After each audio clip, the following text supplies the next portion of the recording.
নজরুল বলেন, হেরিলে মায়ের মুখ দূরে যায় শব্দ। কিন্তু এখন বাস্তবতা দেখলে আমাদের কষ্ট লাগে।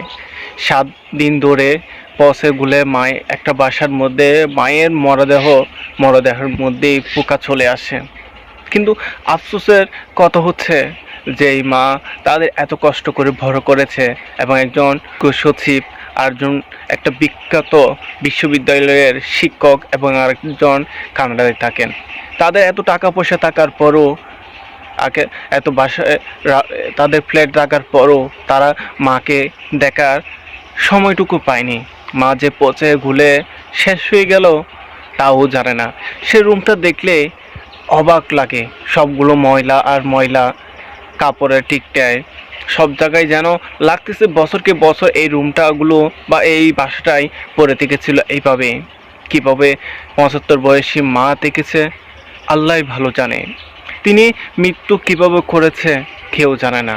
তার বৃদ্ধ বয়সে তার সাথে কেউ যেন রইল না। যাদের এত কষ্ট করে বড় করেছে, যাদের জন্য এত কষ্ট করেছে, যাদের পড়ালেখা করার জন্য তার জীবনটা শেষ করে দিয়েছে, সেই ছেলেদেরকে বা সে মেয়ে তার মাকে দেখার জন্য সুযোগ হয়নি। তার মেয়ে দেখেনি, মেয়ের বাসায় ছিল বলেছে, কিন্তু মেয়ে জানে না। মেয়ে বলতেছে এখানে ময়লা কেন, যখন জিজ্ঞেস করা হয়েছে মেয়ে বলতেছে এখানে নাকি কুরবানি হয়েছে, সেজন্য ভালো করে পরিষ্কার করা হয়নি। কি নির্লজ্জ কথাবার্তা, কি অংশীল কথাবার্তা। মা কষ্ট করে পড়াশোনা করিয়ে তাদের কানাডা পাঠালো, একজনকে শিক্ষক বানালো, বিশ্ববিদ্যালয়ের একজন শিক্ষক বানালো, এবং আরেকজনকে সচিব তৈরি করে তাদের তাদের এত কষ্ট করে লালন পালন করার পরও সেই সন্তানরাই সেই মাকে দেখার সুযোগ হলো না। 7 দিন ধরে মৃত মা বাসার মধ্যে ছিল, পচে গুলে মুখে পোকা চলে আসলো, গন্ধ বের হলো। তারা জানে না, কিন্তু বাইরের মানুষ এসে যখন জানতে পারে তখন তাকে হাসপাতাল নিয়ে যাবে। মানুষ তো মারা গেছে, সবাই দেখে বুঝতে পারলো। তখন প্রশাসন আসলো। যে মা এত কষ্ট করার পরও তাদের যেন দেখার জন্য তার সন্তানরে কোনো সময় হয়নি।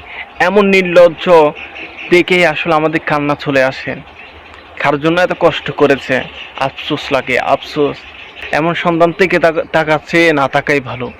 কি দরকার ছিল এইসব? এদেরকে কি বলবো, মানে মুখে ভাষায় কোনো কিছু যেন আসে না মাথার মধ্যে।